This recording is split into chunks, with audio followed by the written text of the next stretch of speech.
Engana-se quem pensa que por ser feriado não teremos notícias importantes no mundo do futebol. No vídeo de hoje do canal do Nicola vou te atualizar sobre tudo. Tem informação sobre o Corinthians, São Paulo, clubes que mais investem em categorias de base, desfalque no Flamengo, novidade importante envolvendo o Felipão, Atlético Mineiro. Vou contar também sobre Marcelo e a chance do ex-lateral esquerdo da seleção brasileira estar voltando ao Fluminense. Tudo isso a partir de agora. Não sei antes me apresentar, sou o Jorge Nicola e criei esse canal para mais de 1 milhão de inscritos, para deixar todos vocês super bem informados sobre as coisas do futebol. Se você ainda não se inscreveu, aperta esse botãozinho vermelho de inscreva-se, aproveita e também ativa o sininho, as notificações, para ser avisado toda vez que tiver vídeo novo ou live do Nicola. Tem programa do Nicola a partir das 7 da noite, daqui a pouquinho a chance de você ter de mandar suas perguntas ao vivo. Também não esquece de deixar like, é super importante para que o canal do Nicola chegue para cada vez mais gente, beleza?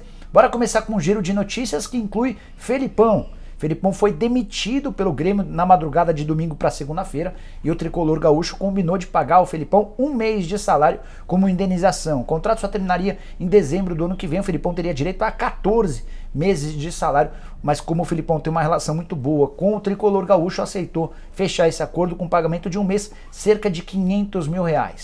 Quero falar sobre o Atlético Mineiro, que tem feito uma série de medidas e decisões com o objetivo de economizar. E para o próximo ano, um dos objetivos é diminuir o custo e o número de peças utilizadas de uniforme para atletas da base, para atletas do profissional, para integrantes da comissão técnica e funcionários em geral.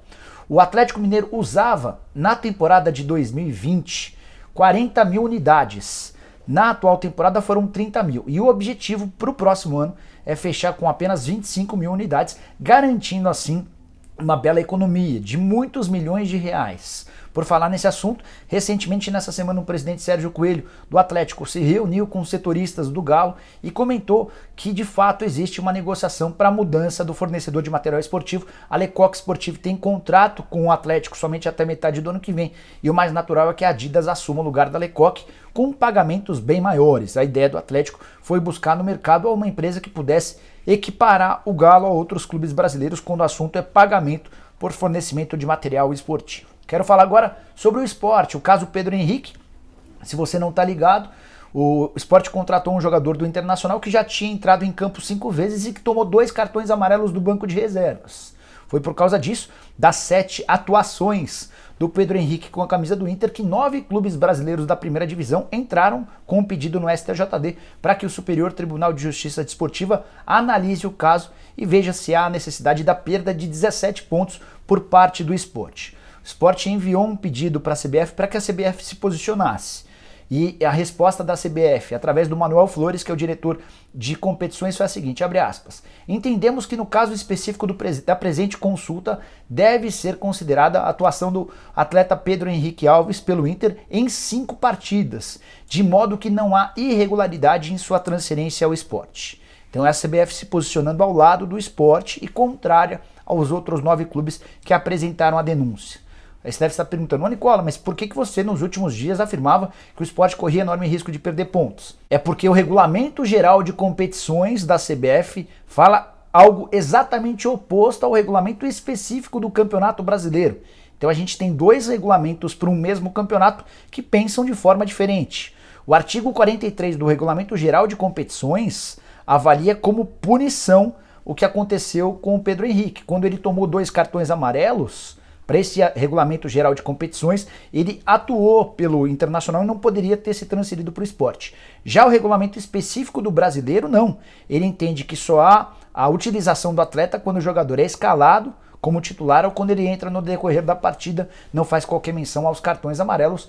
O pessoal do Sport ficou um pouco mais animado com a posição da CBF, que não tem parâmetro ou peso nenhum na decisão do STJD. São 2 órgãos distintos e a definição vai ser do STJD, o Superior Tribunal de Justiça Desportiva. Quero falar agora a respeito também de punições e contar que o Flamengo não terá Léo Pereira para a partida final da Libertadores, marcada para 27 de novembro contra o Palmeiras em Montevidéu.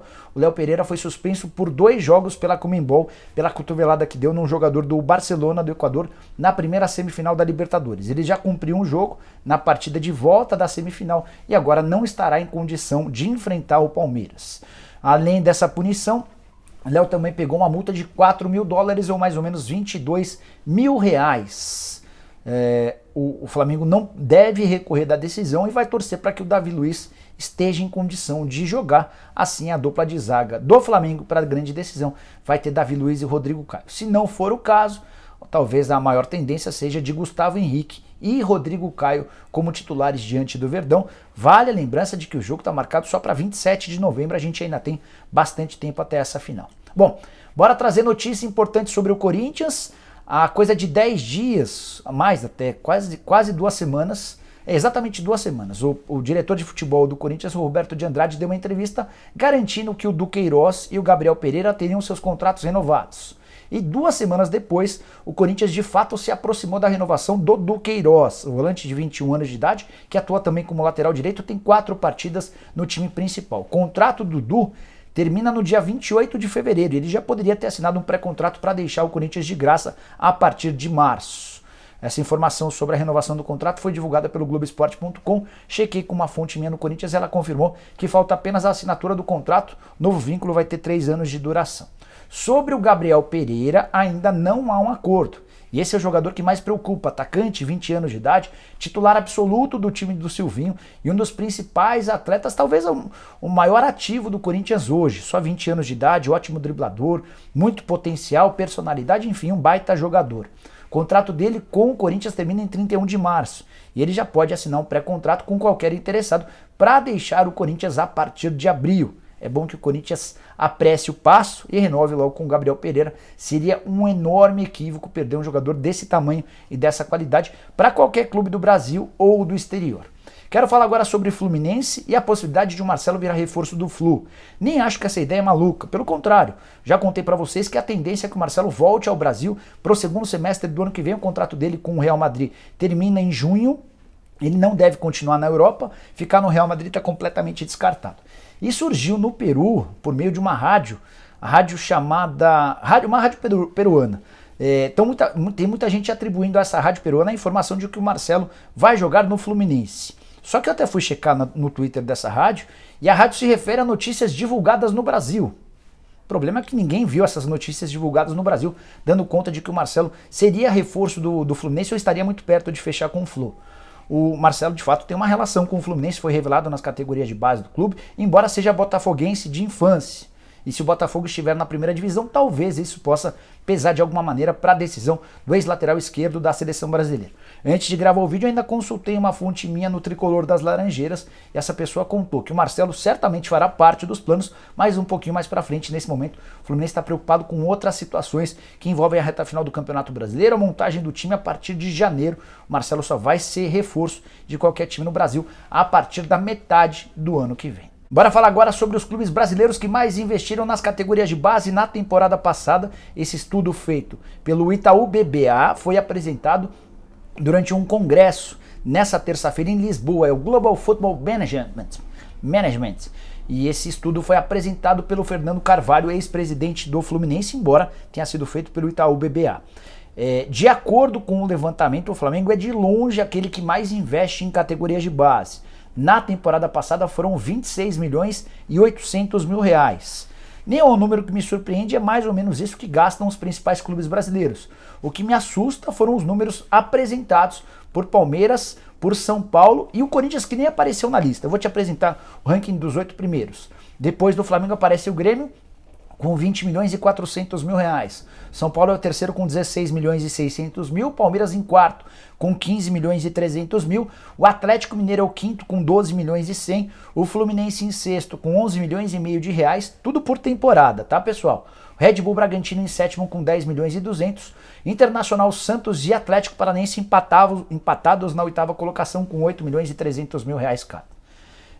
Vou repetir a informação que eu tenho de bastidor e até de pessoas que trabalham nas bases de Palmeiras, São Paulo e Corinthians. Os 3 clubes gastam em média mais de 20 milhões de reais por ano com categorias de base. E esse valor inclui ajuda de custo, pagamentos de salários para membros da comissão técnica, todo o custo operacional dos centros de treinamento. De qualquer maneira, o estudo do BBA, do Itaú BBA, indica números um pouco diferentes. O que chama a atenção é que o Flamengo, que tem faturado muito com categorias de base, recentemente vendeu mais de 500 milhões de reais de atletas formados na base para o exterior. O Flamengo é quem lidera esse ranking apresentado durante o encontro. Bom, bora fechar o vídeo falando a respeito do São Paulo e da situação específica de Crespo. 10 jogos recentes, os 10 últimos, e apenas uma vitória. Uma vitória, 7 empates e 2 derrotas. A única vitória durante todo esse período se deu no jogo contra o Atlético Goianiense. Estou colocando também nessa relação de 10 jogos os confrontos da Copa do Brasil. O aproveitamento do São Paulo no período de apenas 33% dos pontos, aproveitamento de time rebaixado, e é isso que tem chamado muita atenção e preocupado os dirigentes do Tricolor. Possibilidade de demissão por agora é zero, nenhuma chance, mas a semana para o Crespo é bem decisiva. Quinta-feira, confronto contra o Ceará, no Morumbi, confronto muito físico contra um time de muita capacidade, de muita imposição física. E na segunda-feira da semana seguinte, ou seja, daqui a um pouco menos de uma semana, tem confronto contra o Corinthians também no Morumbi. A pergunta que fica é, em caso de tropeços para Ceará e Corinthians, aumentando essa sequência de poucos resultados, o Crespo pode ficar em situação delicada? Vale a lembrança de que hoje o São Paulo é o 13º colocado, 30 pontos ganhos, são 4 de vantagem em relação ao Z4. Por que o São Paulo ainda não demitiu o Crespo? São 2 os motivos. O primeiro deles, os homens do departamento de futebol, o Carlos Belmonte, o Rui Costa e o Muricy Ramalho ainda confiam na possibilidade de o Crespo buscar alternativas dentro do elenco. A segunda é a multa rescisória. Se o São Paulo demitir o Crespo hoje, tem que pagar $750 mil ou 4 milhões e 100 mil reais. Se o São Paulo fica com o Crespo pelo menos até 1º de janeiro, essa multa cai de $750 mil para $500 mil. Já é uma economia durante esse período. Antes de fechar o vídeo, só contar que o Rigoni sofreu uma contusão no jogo contra o Cuiabá nessa segunda-feira. Já iniciou o tratamento, ainda não se sabe ao certo quanto tempo ele vai precisar para voltar. Problemas na coxa direita. Não, coxa esquerda, tá? Ele já havia sentido a coxa direita no mês de junho, quando ficou fora por 2 semanas. Então, só para recapitular. Em julho, ele ficou fora por 2 semanas por causa de um problema na coxa direita. Agora, as dores são na coxa esquerda e ainda não há um prognóstico sobre quanto tempo ele vai precisar para estar à disposição. Vice-artilheiro do São Paulo na temporada, são 11 gols marcados, só 2 a menos do que o Pablo. Só que o Rigoni não disputou o Campeonato Paulista. Se tivesse disputado, certamente já teria bem mais gols do que o Pablo, que tem sido ignorado nos últimos jogos, tudo por causa daquela cláusula que vai garantir a ele 300 mil euros caso entre em campo para disputar qualquer partida que falta. Ele já tem 35 jogos no ano, se completar a 36ª, tem direito a um bônus de 300 mil euros. Os contratos feitos pelo Leco, pelo Raí, pelo Pássaro, são todos muito ruins. Se curtiu o vídeo, não esquece de deixar like, de se inscrever no canal. A gente se encontra daqui a pouquinho, a partir das 7 horas da noite, com o programa do Nicola. Aguardo por vocês. Tchau, tchau.